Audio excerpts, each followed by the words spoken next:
नमस्कार, DD news पर आप दो टूक देख रहे हैं। मैं हूं अशोक श्रीवास्तव। कुछ समय पहले ऑस्ट्रेलिया के प्रधानमंत्री का एक वीडियो वायरल हुआ था। उस वीडियो में ऑस्ट्रेलिया के प्रधानमंत्री ये कह रहे थे, मोदी इज द बॉस, यानी मोदी जो है वो बॉस हैं। यह ऑस्ट्रेलिया के प्रधानमंत्री ने कहा था। और जाहिर सी बात है, प्रधानमंत्री नरेंद्र मोदी भारत के प्रधानमंत्री हैं। 11 साल से भारत जैसे देश के प्रधानमंत्री हैं।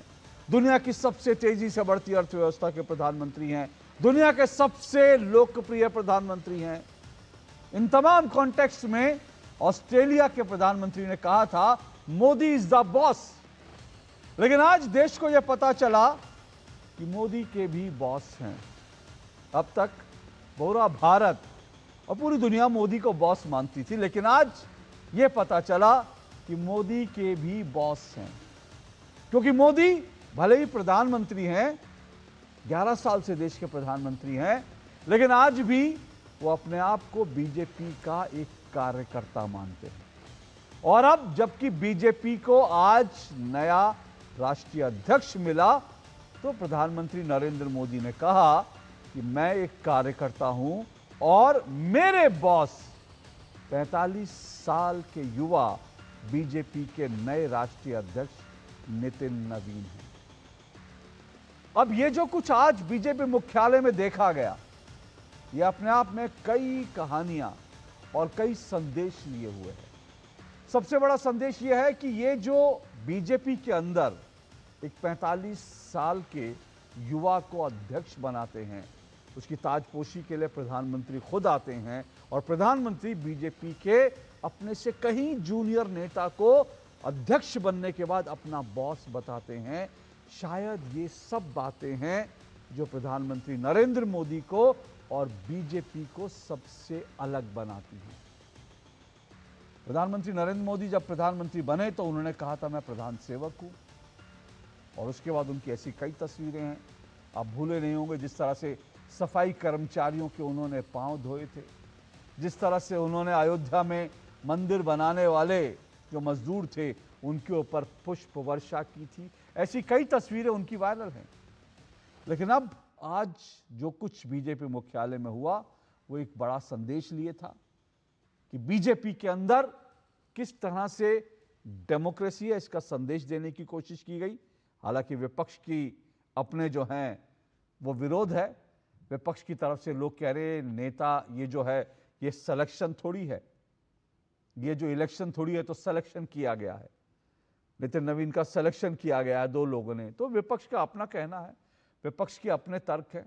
लेकिन कुल मिलाकर जिस तरह से प्रधानमंत्री नरेंद्र मोदी ने आज नितिन नवीन का सम्मान किया और उन्हें अपना बॉस बताया, ये बातें बीजेपी को सबसे अलग बनाती हैं। और जिस तरह से जमीन से जुड़ा एक कार्यकर्ता, बीजेपी का जमीन से जुड़ा एक कार्यकर्ता बीजेपी का राष्ट्रीय अध्यक्ष पहुंचा, के पद तक पहुंचा, वो अपने आप को बीजेपी से अलग बताती है। क्या ये तमाम कारण है कि बीजेपी आज लगातार आगे बढ़ रही है, जमीन से जुड़े कार्यकर्ताओं के साथ आगे बढ़ रही है, जबकि बाकी तमाम पार्टियां वो लगातार लड़खड़ा रही हैं।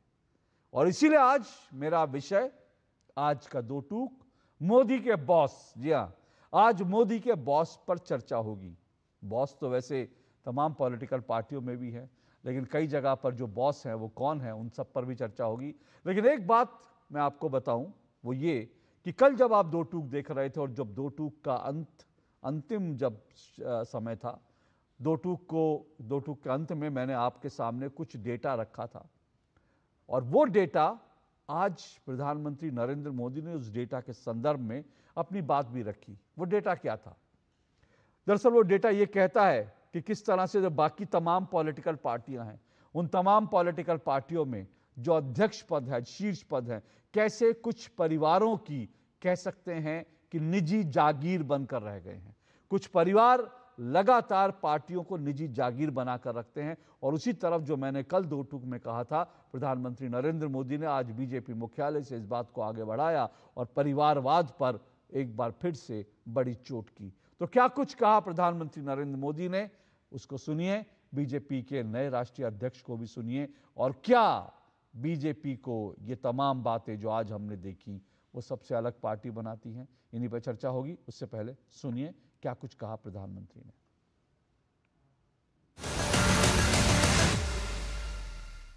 माननीय नितिन नबीन जी, मैं एक कार्यकर्ता हूं, वे मेरे बॉस हैं।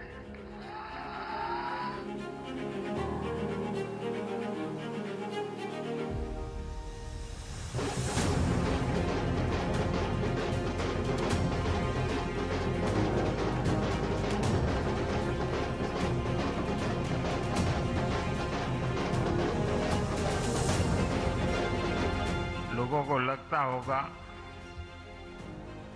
कि नरेंद्र मोदी देश के प्रधानमंत्री है, तीसरी बार प्रधानमंत्री बने, 50 साल की छोटी आयु में मुख्यमंत्री बन गए, 25 साल से लगातार हेड ऑफ द गवर्नमेंट रहे हैं। ये सब अपनी जगह पे हैं, लेकिन इन सबसे भी बड़ी चीज मेरे जीवन में है, मैं भारतीय जनता पार्टी का कार्यकर्ता हूं। ये सबसे बड़ा गर्व है। और जब बात पार्टी के विषयों को आती है, तब माननीय नितिन नबीन जी, मैं एक कार्यकर्ता हूं, वे मेरे बॉस हैं।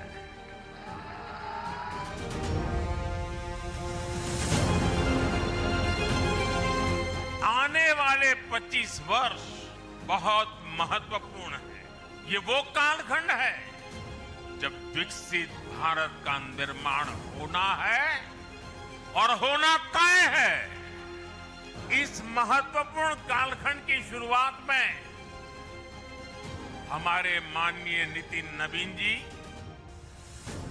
बीजेपी की।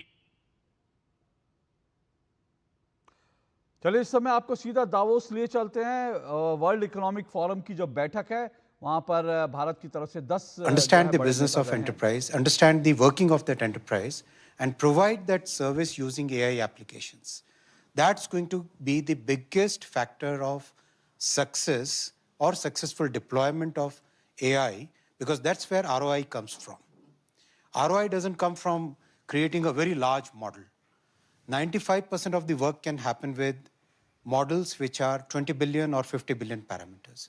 We are creating a bouquet of such models. We already have a bouquet of such models which are now being deployed in multiple sectors to increase the productivity, to increase the efficiency, to increase the effective use of technology. So our focus is very much on making sure that AI diffusion happens in a very big way. And I don't know what the IMF criteria has been, but Stanford places India as third in terms of AI penetration, in terms of AI preparedness, and in terms of AI talent. All the three, actually on AI talent it is number 2. So I don't think your classification in the second bouquet is right. It's actually in the first. So talk about in India in an environment where the AI shifts in geopolitics are happening so quickly. Again, this was a conversation that didn't even exist at the World Economic Forum 5 years ago. And you now have radically different capabilities in different countries around the world. India has become a geopolitical player in its own right in the last 10 years. Didn't even want to play geopolitics before Modi came in. How does AI play into that capacity around the world, into what India wants to be on the global stage?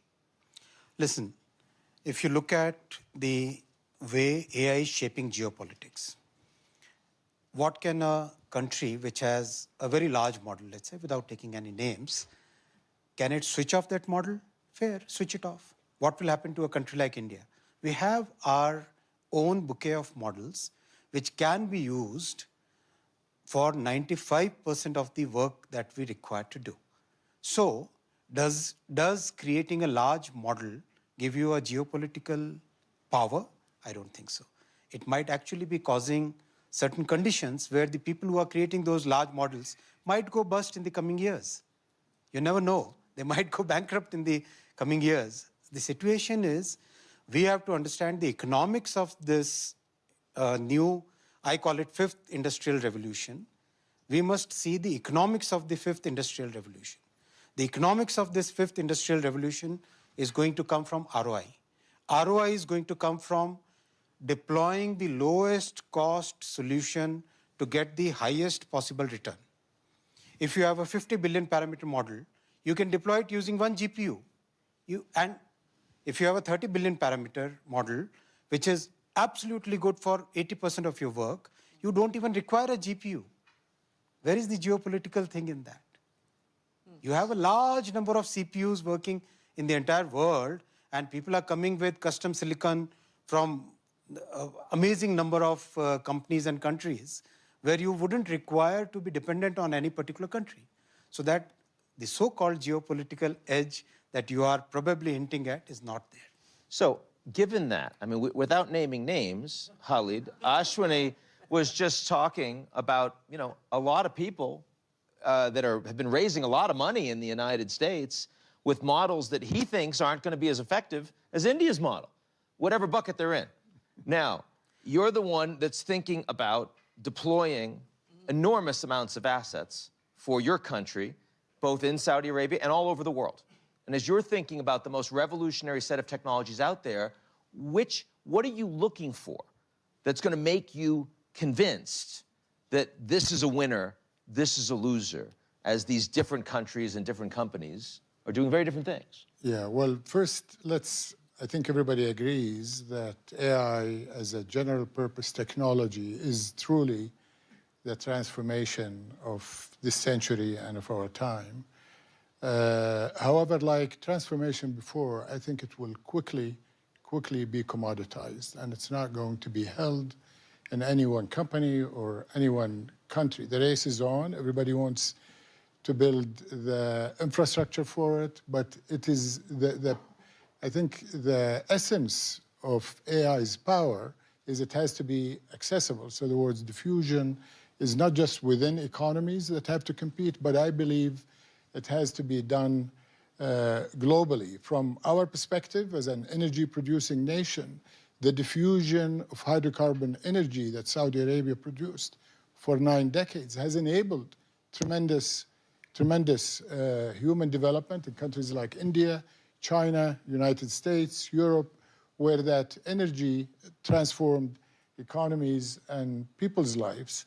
The internet did the same thing. There were a few companies, Microsoft was one of them, that had the lead, but ultimately it's coming from across the world, including emerging economies and developing nations. We are manufacturing servers for data centers today in Saudi Arabia through partnerships. So we believe that optionality is very important. We don't know who's going to be ahead 4 or 5 years from now.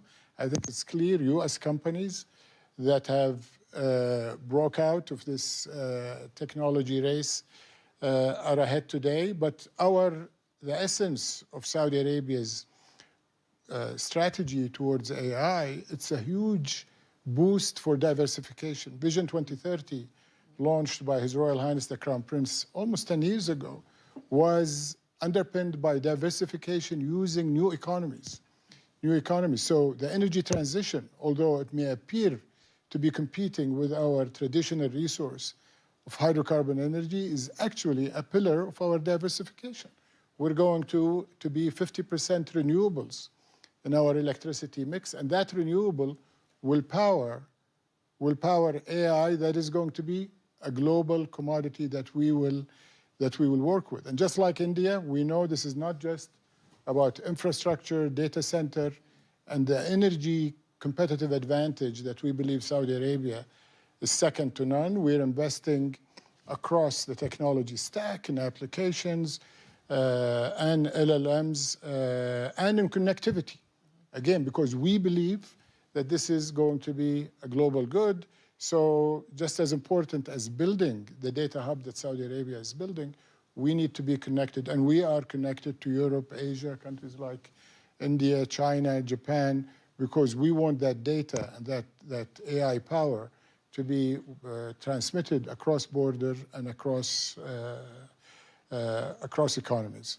Now, as we think about AI as having dual-use capabilities, as the United States government is leaning more into industrial policy with other countries around the world, as the Chinese also have a lot of leverage in the investments that they make and that they accept, are you feeling any geopolitical pressure in the decisions that you make from an investment perspective into these areas?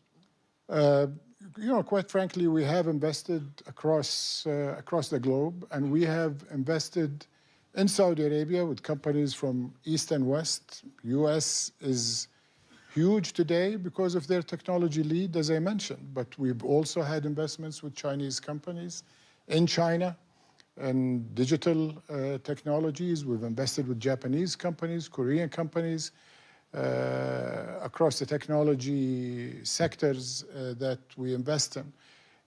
So optionality is very important. It's something we have now, and we protect because we believe that we are the owners of our own destiny, and we will not let go of that.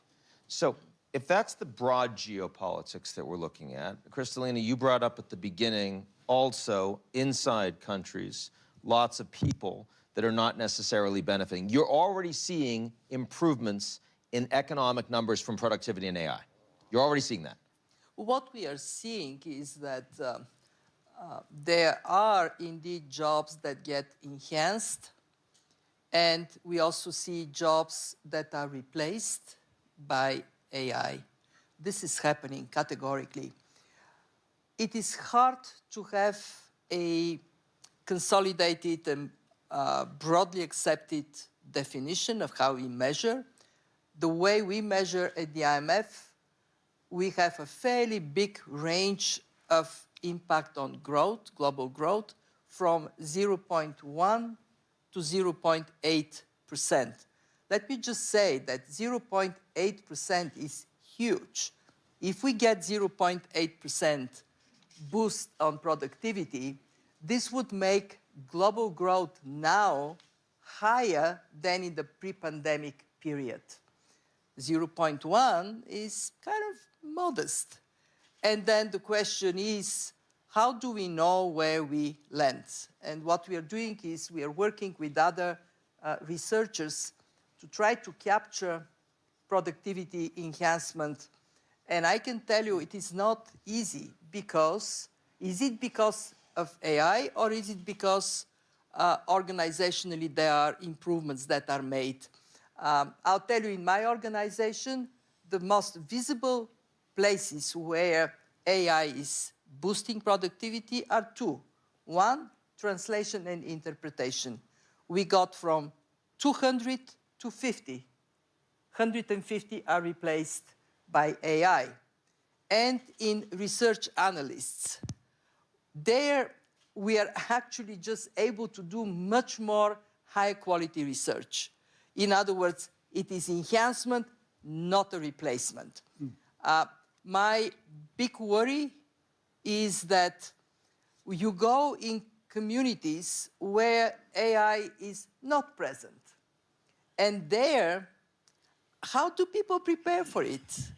There is nothing happening now. And actually, we did something, I'm not going to vouch 100% this is correct, but we did a review to see countries where there is demand for AI skills, whether this demand is matched with supply of AI skills. And we found a very interesting picture. In some countries, demand is very high, supply is low. Some actually developed countries. In some countries, supply is very high. You have tons of skilled people, but the economy is not absorbing that supply. And the sad story is the countries where there is neither demand nor supply. And that risk of this massive divergence is at the country level then mirrors within countries. So Brad, Kristalina, with this evocative accordion analogy, which is affecting not only countries but also populations, you've been on the front lines of this in the United States. You see now suddenly this raise in opposition to data centers. And people saying, oh, we're unhappy, you know, we don't think the water, it's electricity, we're not going to see the jobs. I mean, and a lot of people expect that given the shift in skills that are necessary, given the transition, that you're going to see that America's ripe for another wave of populism. How do you think the companies, not just Microsoft, but across the board, need to get ahead of this? What do they need to do that they're not necessarily doing now? Well, the big issue in the United States is, as you just mentioned, Ian, it really is around communities with data centers. And yeah, it's coming at a time when the number one political issue, the number one economic issue is probably affordability, the impact of inflation. So you know, people see these large construction projects. They know that those jobs actually are good jobs, skilled labor jobs, not just people doing construction work, but it's skilled electricians, skilled pipe fitters.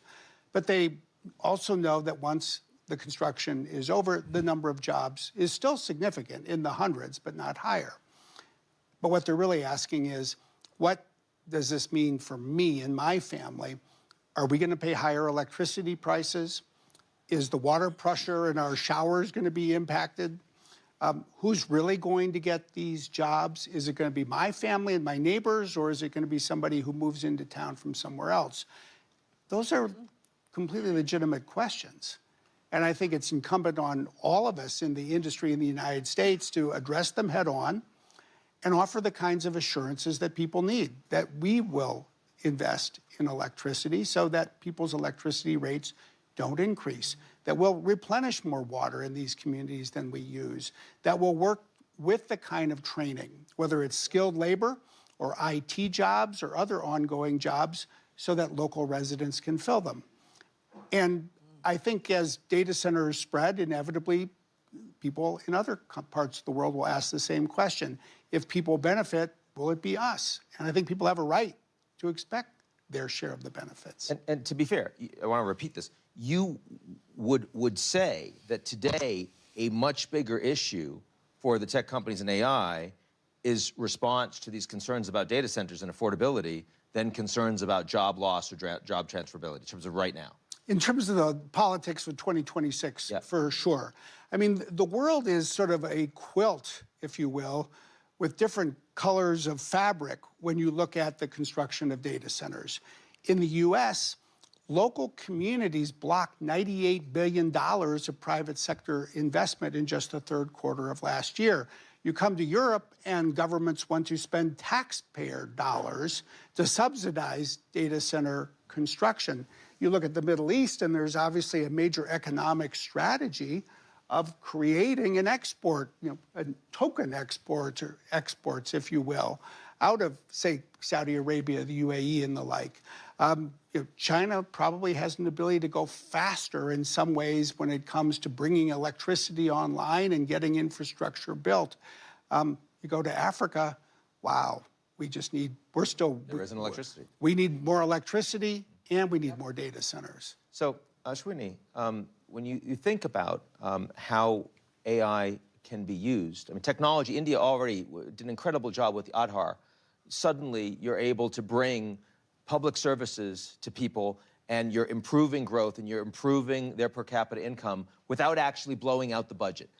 What can AI do? How are you deploying AI to further that message? How fast are we going to see it? Where are we going to see it? Absolutely. Every sphere of life and economy, we are focusing on diffusion of AI. And in a very systematic way. So, okay, what is the biggest constraint? The biggest constraint is availability of GPUs. How do you solve that constraint? To solve that constraint, we decided to have a public-private partnership in which we empaneled 38,000 GPUs, which are a common compute facility available to the entire population. Unlike in many rich countries where the big tech basically controls the access to GPU, we decided to create a public-private partnership in which the common compute facility is enabled by the government and subsidized by the government so that entire population, all the students, researchers, startups, they all get access to it. And the cost is practically 1/3 of the cost in most other countries. That is first. Second, having a set of free, a bouquet of models which basically meet most of your needs. Third, making sure that people understand this technology, learn this new technology. Already we are going through a program for 10 million people to be trained on AI skills. Four, making sure that the IT industry, which is a very significant industry in our country, pivots in a very systematic way towards providing services to Indian companies as well as to the global companies, using AI as a very effective enabler of efficiency, enabler, a multiplier of productivity in any operation that they do. So that's a very systematic way we are moving. Thank you. So, Khalid, I want to ask you to look inside the country. Last time I asked you to look outside on winners and losers. The crazy thing about Saudi Arabia is that you're kind of starting from scratch, right? I mean, 10 years ago, you go to Saudi Arabia, and I mean, diversification, they'd talk to you about petrochem. And today, like, the economy is suddenly truly becoming diverse. It's healthcare and it's tourism. It's 10 years ago, you barely had women in the workplace. And today, like, it's an astonishing involvement in every part of society. So, given that, like, where are AI is kind of hitting your economy almost from scratch as a diversified and integrated society with what, 30 million people, whatever it is. How are you deploying AI with people who are looking completely differently at the world today? Well, first of all, I would disagree with coming from scratch. You'll be surprised how tech-savvy and tech-native the Saudi population is. 70% of the Saudi population are below the age of 35, and the majority of them are as comfortable with digital technologies as any other country in the world. In terms of policy and regulation, when Vision 2030 was launched by His Royal Highness the Crown Prince, we identified technology as the key enabler, AI included, and started building the policy, the regulation, the platforms within the country, the data centers for the sovereign data sovereignty that was key for portions of the data. But in addition to data privacy, we had an open data. We talked about diffusion and access to compute, but access to data to achieve the same purpose of research, drug discovery, productivity improvement. Having a policy also of open access to data was a pillar that was launched before COVID. This is back in 2018 and 19. We have a ministry-level organization called SADAIA, the Saudi AI and Data Authority, that regulates and sets the guidelines with flexibility to allow the evolution of AI to take place and the innovation to take place. But it also protects and regulates and makes sure ethical standards. Within the UNESCO, Saudi Arabia was one of the first countries that proposed guidelines for the country on ethics in AI. Then we create a national champion, which is co-invested by the PIF, our Sovereign Wealth Fund, and Aramco, that is investing at scale way beyond the need of Saudi Arabia and the Middle East. Because as I mentioned in my first question, we think AI is going to be a very key pillar of the global economy, and it's going to be globally traded, and therefore connectivity. And we are playing to our strengths, but we're also quickly bridging the gaps that we recognize we have. So we're developing our own LLM. SADAIA developed the first Arabic large model called Alam, and now it's owned by Humane, which is our national champion, and they're building on it. We have applications. I can tell you many use cases where over the last few years we have deployed AI applications in healthcare. It has cut the time to diagnose diabetic eye disease by 80%, and the rate of and the thousands of man hours of clinical physician hours have been saved in that case. We have our renewable energy company, Aqua Power. They have cameras on the blades of their winds that identify birds approaching from far away, and if they think they're coming near the windmill, they shut. You got to tell President Trump about They that. shut. Okay, the same company have reduced their chemicals in water desalination by 30% using AI, and the use cases are abundant. So we're not starting from scratch, going back to Kristalina. We're in your first category. I have not declared either India or Saudi Arabia in the second category, so I stand to accept your claim. Thank you. Everyone is in the first category. Going forward, we have participation prizes. There's no I'm problem. not going to go that Brad, far. You wanted to jump in. I think we should, let's not talk about Saudi Arabia or India for a moment, but let's just talk about the global north as a whole and the global south as a whole. You know, the diffusion report that we released a couple of weeks ago estimated that today generative AI is used by 25% of the population in the global north, but only 14% in the global south, and the gap is getting wider. Yeah. So if you zoom out and you say, what does this mean for the future of the world? I put it in the context of infrastructure and the history of infrastructure. Why is the world so divided economically? Well, I'd say a large part of it is because during the entire colonial era, the colonial powers invested in building railroads in places like India and across Africa. They were important to move troops, to control territory, to extract minerals, but they never built power plants for the population. Will AI exacerbate this divide, or will it close it? It's only going to close it if we embark on building infrastructure across the global south, and we need strategies that stimulate demand, that furnish supply. India, Saudi Arabia, they're on the right track. It's hard to look at Africa as a whole and be equally optimistic, and we need to think about that as well. So as we move into the last segment, and if any question or two, raise your hand. I will try. I see a couple. Okay, we'll try to get there. I want to talk a little bit about the governance environment. And you just mentioned, a big problem, which is, absent international governance, trying to figure out how you're going to build this infrastructure. I mean, in this environment, it's hard to say that the Americans are more committed to that than they have been the last 5-10 years. China's been pretty inward-looking in many ways the last 5-10 years. Those are some big challenges. This space is moving a lot faster than governance capabilities. So if you could wave your magic wand over the next few years, with most of the leaders that we presently have now, what are one or two things that you think are feasible that would actually improve governance, that would make a positive difference in addressing both the challenge that you just raised, but also some of the others that we've been talking about the last 30 minutes? Well, the first thing I would say is look back at the skilling topic, because it's a lot cheaper for governments to invest in skilling than it is, frankly, to invest in data centers. But if you invest in skilling, you start to stimulate demand for the private sector to invest in data centers. You can skill government employees. That has proven to be a very effective strategy for kickstarting demand. You can skill data scientists. You can do that through universities. That's where you start to get people who can then build the local applications. And I just think it is a critical element that is not getting the attention it deserves.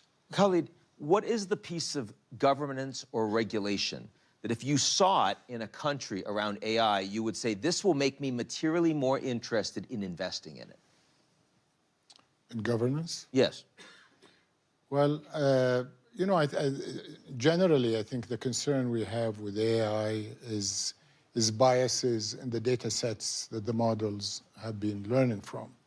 So as someone who's coming from Saudi Arabia and the Middle East, it's important for us to also build our own sovereign models and to make sure that unbiased data is fed and taught to the models so that they are fit for purpose for us. They need to be consistent with our values. And our value sets have to be protected, because AI, as we gain all of the efficiency and productivity and competitiveness that we inevitably will gain, we also don't want to lose our value and our character. And That, I think, is an issue of global governance where we have to recognize that these models and these applications cannot be developed in one country, say Europe, US, China, whatever it is, and then assumed to be relevant and applicable to every other country. Okay, last comment before I go to a couple of questions. Ashwini, I wanted to say, I know that you and the way you think about regulation and governance in India are not just thinking about the laws that you're creating, but also how you use the technology to actually create and implement. I'm wondering if you could share just a moment on that with the audience. Absolutely right. In case of technologies like AI, it's very important to have a techno-legal approach to regulation. It cannot be just a law that you pass and believe that everything will fall in place. You have to create technical tools and technologies to counter the harmful effects of, for example, bias, as Khalid said. For example, detecting deep fakes with an accuracy which can be taken to a court and be properly judicially checked. So those kind of things, you require techno-legal approach. We are following techno-legal approach, creating solutions which mitigate bias, which help in detecting deep fakes, which make sure that unlearning can be done properly before you deploy a model in an enterprise. So those kind of technologies we are developing. Thank you. So I'm gonna try to I'll take one question to begin. Please recognize yourself. If you can be quick, I'll try to get to two. We'll see where we get. So I've been asked to stand up, so I shall. I'm Pranjal Sharma. I'm a columnist from India, and I focus on the intersection of tech and policy. The key word to use is weaponization. We've seen weaponization of digital platforms and AI. We saw a case in India where a company's digital footprint was switched off within seconds. We saw two justices of the International Court of Justice face the same. So my question to all of you is, how critical is this threat of weaponization of digital platforms, including AI, and is that therefore driving this piece of tech and AI sovereignty beyond just the data sets and controlling data? Brad, that feels like it's most for you. Well, you know, every technology is both a tool and a weapon. There's a book with that title. And I think unfortunately, just as there's almost an infinite number of ways to turn AI into a tool, you know, it can also be turned into a weapon. I would highlight two issues that I think are really paramount today. One is the use of AI to increase cyber threats. And that just is a classic case of where you need a united response from both the tech sector and governments working together. So in part, we're using AI as a cyber shield, if you will. But then the other issue, and the one you're really pointing to, is in a world where people are so dependent on technology, when governments, when countries are run on technology, is there a risk that technology gets turned off? And I think we have to continue to advance the kind of international dialogue so we have agreements between countries that will take that off the table, if you will, that will not make that, you know, part of a trade debate. If people want to apply tariffs, well, you're increasing the prices, but the goods are still available. And I think we need the kinds of steps as we've been pursuing, say, with a country like India, for example, to provide assurance of supply. And I think this also really naturally involves more local control, local laws, local suppliers, local partnerships. All of these things have become part of a complex web that are just indispensable for how this technology is used in the future. Urgency of lack of international engagement on that last one right now, scale of 1 to 10? Glass is half full, it's half empty. It's a 5, Ian. It's a 5. There's so much more that could be done. Another question. Namaskar, hi. I'm Ishan Pratap Singh from the Global Shapers community, the New Delhi Hub. I'm a 22-year-old entrepreneur. My question is for Mr. Smith as well. And what would be the correct analogy for the example you used about railroads and power plants in context of AI? And do you think the solution to fix that is to put universities and centers at the forefront rather than companies doing the job? The thing that I would highlight is that we're, what I would suggest, in the 7th wave of technology driving infrastructure. Gone from canals to railroads to electricity to the telephone to highways for cars and airports for planes. Now we have AI, it requires infrastructure. I think unlike, say, airports and highways, but like the first four, the private sector is investing globally. That is good news because that is helping to spread infrastructure around the world. But there are key shortages we need to address.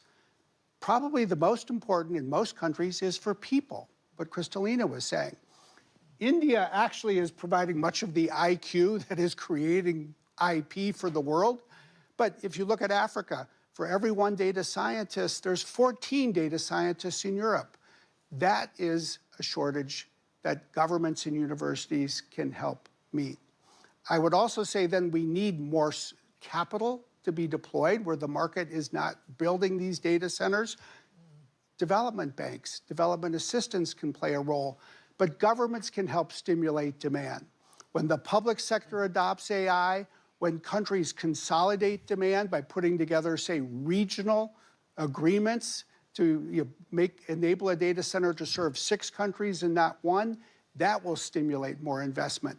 We need to get the investment moving, and I think governments are best served when they survey the market, look for the market failures, and fill in the gaps. Last quick question, a young woman in the front. Hello, I'm Maria from Portugal, also a global shaper. I'm an AI developer working on drug discovery.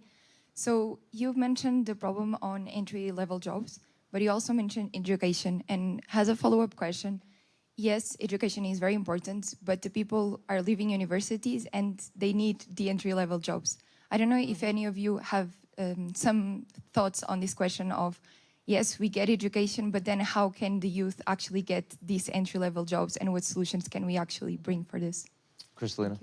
But one important thing we see is to recognize that how people are prepared has to leave space to be ready for new skills and be able to fill applications where these new skills are a requirement. In other words, learn and adapt rather than learn specific technical skills and stop there. It is not an easy problem, and this is where we are telling governments that they have to invest much more thinking into helping communities, individuals, businesses to be prepared for the world of AI, because it is here. It's no more a world of the future. And I want to say one thing about Africa. I have a very deep conviction that a way we can help Africa is if we finally fulfill one commitment that was made. That is not very expensive. $15 billion to get every African citizen, business, and state institution connected to the internet. It is a step that would help tremendously. Of course, there are issues of electricity. They also need to be resolved. But it is not unresolvable if there is will and there is this strength of helping countries not to fall so dramatically behind. In my institution, we focus a lot on Africa. We do one thing, which is digitalize all government services. It serves as an impetus to get countries moving.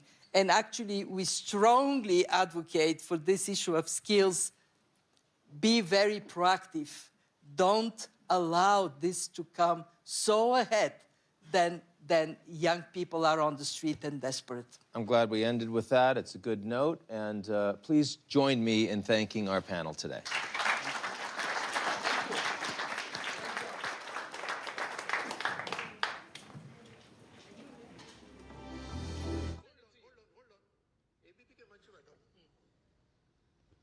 चलिए, Davos से आप देख रहे थे सीधा प्रसारण। Davos में विश्व आर्थिक मंच की जो बैठक है वो चल रही है। भारत की तरफ से एक बड़ा प्रतिनिधिमंडल गया जिसमें 2 केंद्रीय मंत्री हैं, 10 राज्यों के राजनीतिक प्रतिनिधि हैं, 5 मुख्यमंत्री हैं।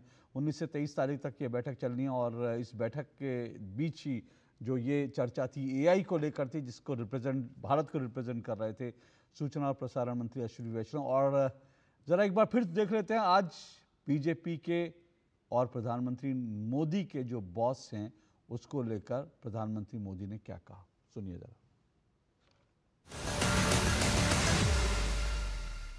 माननीय नितिन नबीन जी, मैं एक कार्यकर्ता हूं, वे मेरे बॉस हैं।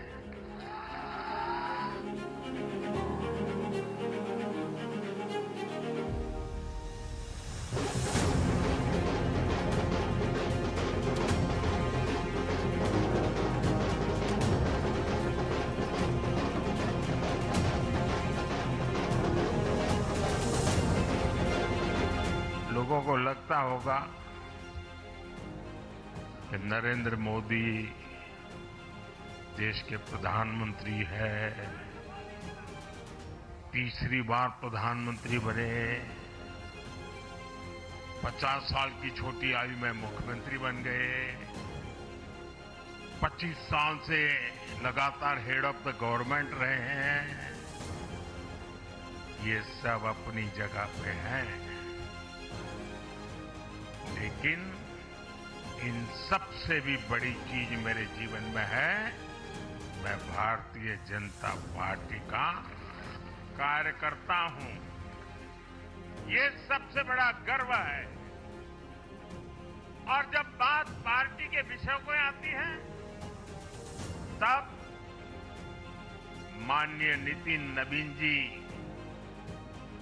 मैं एक कार्यकर्ता हूं, वे मेरे बॉस हैं।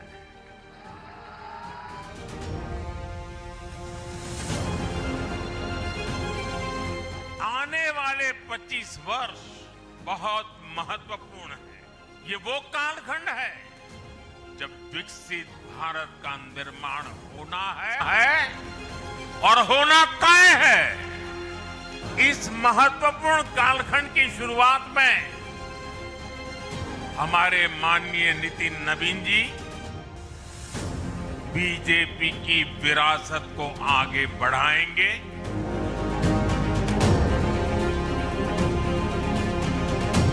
देश के लिए परिवारवाद बहुत बड़ा अभिशाप है। दुर्भाग्य से कांग्रेस और देश के अनेक क्षेत्रीय राजनीतिक दलों पर आज अलग अलग परिवारों का कब्जा हो गया। पार्टी का जन्म किसी परिवार ने किया, पार्टी में लगातार एक के बाद एक उनके परिवार के ही अध्यक्ष होते हैं। पार्टी की पूरी निर्णय प्रक्रिया उस परिवार के हाथ में होती है। पार्टी का कोई भी कार्यकर्ता हो, उसको विचार से लेना देना नहीं, उनको उस परिवार से समर्पित रहना पड़ता है।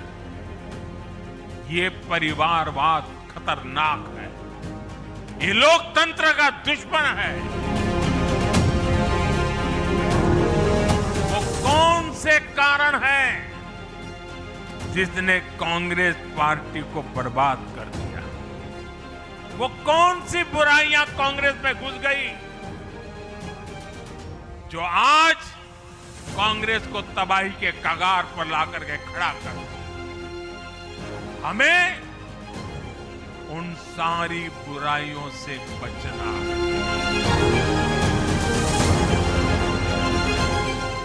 आपने मुझ जैसे सामान्य कार्यकर्ता को पार्टी का इस सर्वोच्च पद तक पहुंचाने का अवसर दिया है।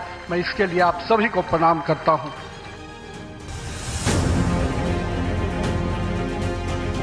हम उस विचार के साथ काम करते हैं जिस विचार से हम राजनीतिक अभिव्यक्ति के साथ साथ उस नारे के साथ काम करते हैं जहां राष्ट्र प्रथम के नारे नेशन फर्स्ट, पार्टी नेक्स्ट और सेल्फ लास्ट। माननीय प्रधानमंत्री जी ने इस नारे के साथ हम लोगों को जोड़ा है, हमारे नेतृत्वकर्ता ने हमें जोड़ा है और हम सब के लिए ये प्राथमिकता होनी चाहिए कि हम राष्ट्र के आगे रखकर ही अपने कामों को आगे बढ़ाएं।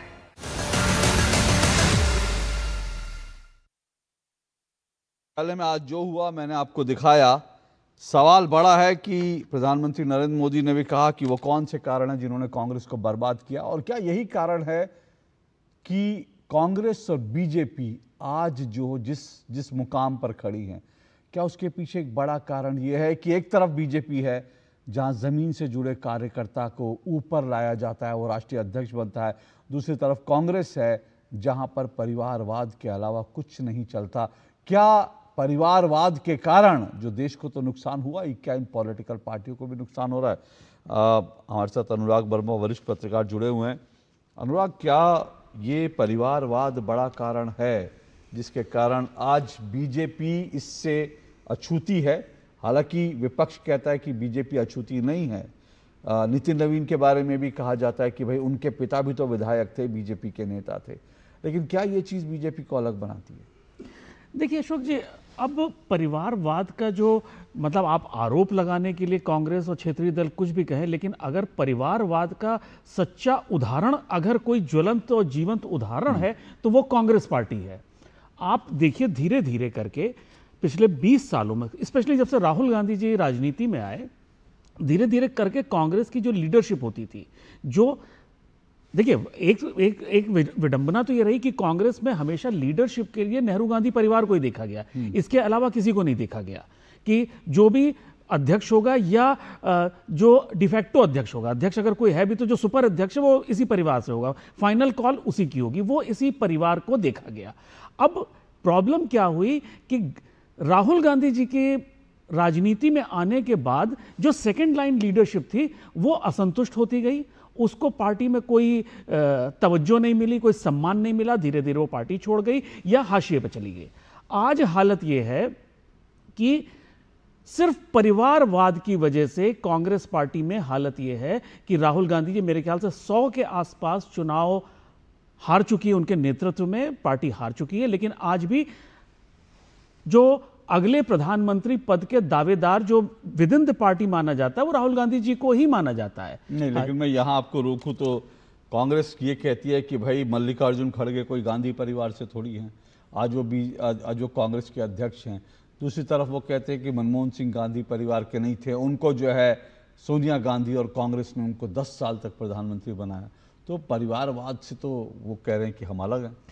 अशोक जी, एक किसी से भी, हिंदुस्तान के किसी भी एक व्यक्ति से पूछ लिया जाए, नागरिक से पूछ लिया जाए जो राजनीति की थोड़ी समझ रखता हो, क्या मल्लिकार्जुन खड़गे या हमें 10 साल प्रधानमंत्री मनमोहन सिंह जी मिले तो क्या उस समय एक सुपर पीएम का पद नहीं था? एक जो सुपर पीएम का पद का सृजन हुआ वो मनमोहन सिंह जी के टाइम में ही हुआ। आज की तारीख में हालत ये है कि आप कांग्रेस के नाम पे अगर आप गिनेंगे तो आपको नेहरू गांधी परिवार के अलावा कुछ दिखेगा ही नहीं। राहुल गांधी जी एक तरह से सबसे बड़े नेता हो गए, प्रियंका जी आ गई, वो इस बार लोकसभा में आ गई, वो हो गई, सोनिया गांधी जी हटी। उसके बाद अब क्या हुआ कि वरुण गांधी जी की बातें चल रही हैं, रॉबर्ट वाड्रा जी क्लेम कर रहे हैं, उधर तैयारी हो रही नेक्स्ट जनरेशन की, रेहान राजीव गांधी उनका नाम रख दिया गया है प्रियंका जी के बेटे का, वो भी राजनीति में कदम बढ़ाने के लिए तैयार बैठे हुए हैं।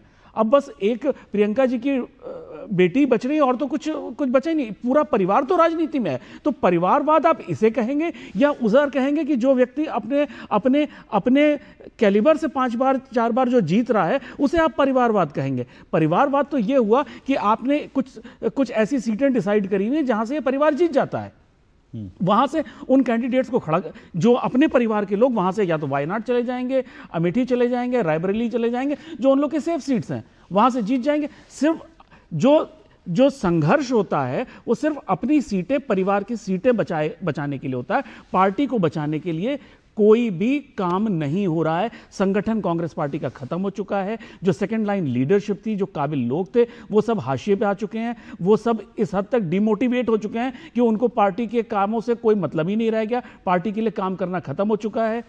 संगठन जो होता है, जो कार्यकर्ता होता है, वो कहीं ग्राउंड पे है ही नहीं कांग्रेस में। ये एक सबसे बड़ी समस्या है। और अगर कांग्रेस को अपने रिवाइवल के बारे में सोचना है तो सबसे पहले कांग्रेस को इस परिवार के बियॉन्ड जाके सोचना पड़ेगा, तभी कुछ संभव है। और हम अपने अगर देश की बात करें तो एक सक्षम विपक्ष हमें मिल पाएगा। बिल्कुल ठीक कह रहे हैं, सक्षम विपक्ष मिल पाएगा। फिलहाल तो ये जिम्मेदारी कांग्रेस की है, लेकिन कांग्रेस इस जिम्मेदारी को कैसे निभा रही है उसके बारे में लगातार चर्चा होती है।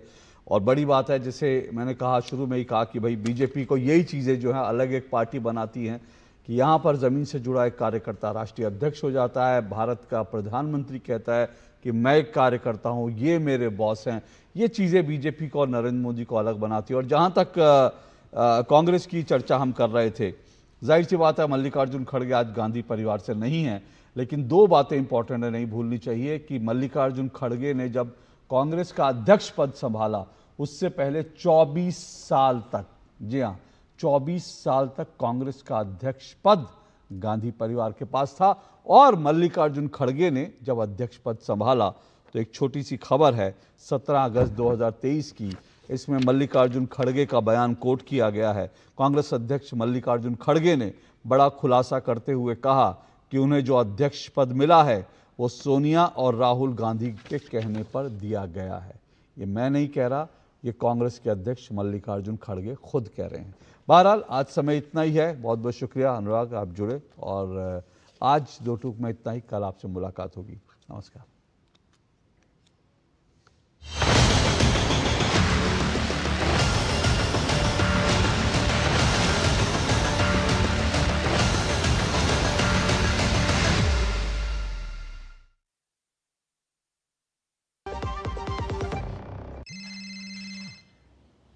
पुलिस?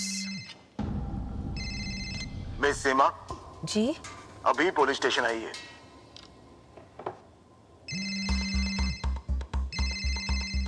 रुकिए वरना घर आ जाएंगे। क्यों? लेकिन मैं अकेले दूसरे कमरे में जाइए। आपका बेटा हमारे कस्टडी में है और आप डिजिटल अरेस्ट में हो। Digital arrest?